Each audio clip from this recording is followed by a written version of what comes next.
ఏది నన్ను ఒకటి నువ్వు ఒకటి అంటే నేను నిన్ను ఒకటి అంట అన్నట్టే ఉంటుంది రాజకీయంలో. ఇదివరకు ప్రతి వారం అప్పు గురించి ఇదిగో ఈ వారం 1000 కోట్లు, ఈ వారం 2000 కోట్లు అంటే తెలుగుదేశం సోషల్ మీడియా, తెలుగుదేశం పార్టీకి సంబంధించినటువంటి మీడియా అంతా కూడా హైలైట్ చేస్తున్నప్పుడు నేను అనేకసార్లు చెప్పాను, ఎఫ్ఆర్బిఎం నిబంధనలు దాటి ఎవ్వడూ తీసుకోలేడు.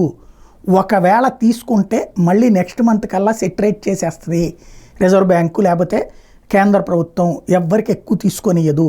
ఎఫ్ఆర్బిఎం నిబంధన ఏంటంటే మనకు వచ్చేటటువంటి జిఎస్టిపి టోటల్ ఏదైతే ప్రొడక్ట్ అంటే అమ్మకాలు కొనుగోళ్లు జరిగినటువంటి టోటల్ జిఎస్టిపిలో 3% మాత్రమే అప్పు తీసుకోవాలి, అంతకు మించి ఎక్కువ తీసుకోకూడదు.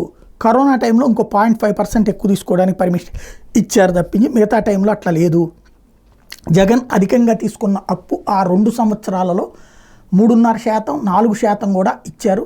ఆ తర్వాత ఎల్ఈడి బల్బులు ఇవి చేయించినప్పుడు అంటే ఎల్ఈడి బల్బులు అన్ని చోట్ల రాష్ట్రం అంతటా పెట్టించినందుకు గాను ఇంకో 0.5% అప్పు తీసుకోవడానికి పర్మిషన్ ఇచ్చారు. ఇట్లాంటి స్పెషల్ తప్పించి ప్రత్యేకించి అప్పులకి ఎక్స్ట్రా ఇవ్వడం లేదు. ఎఫ్ఆర్బిఎం నిబంధనలకు లోబడే చేసిన ఈవెన్ చంద్రబాబు గారికైనా ఎఫ్ఆర్బిఎం నిబంధనలకు లోబడే. అప్పు చెయ్యకుండా ఏమీ జరగదు.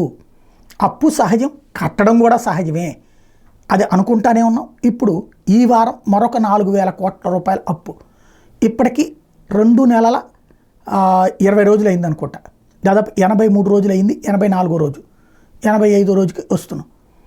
ఈ 85 రోజుల్లో 15,000 కోట్ల రూపాయలు ఇప్పటికైంది. ఇప్పుడు ఈ 4 కూడా పూర్తయితే 85వ రోజుకి లేదా 86వ రోజుకి 17,000 కోట్ల అప్పు అవుతుంది.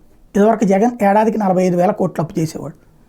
దాన్ని మనం తప్పుబట్టాం, రాష్ట్రం నాశనం అవుతుందన్నాం. ఇప్పుడు వీళ్ళు ఎంత చేస్తారు, అది ఏడాదికి 45, ఇప్పటికే 19 దగ్గర దాకా వచ్చింది.